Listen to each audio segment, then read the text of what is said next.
Today's topic is to apply the range to a list in the Python. There are two methods to do it.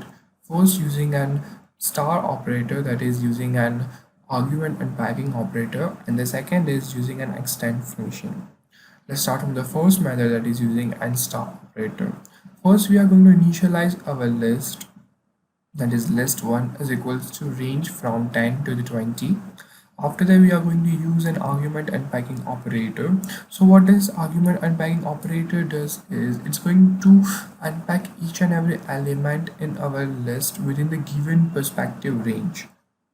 As you can see it over here, our range starts from 10 and complete to the 20.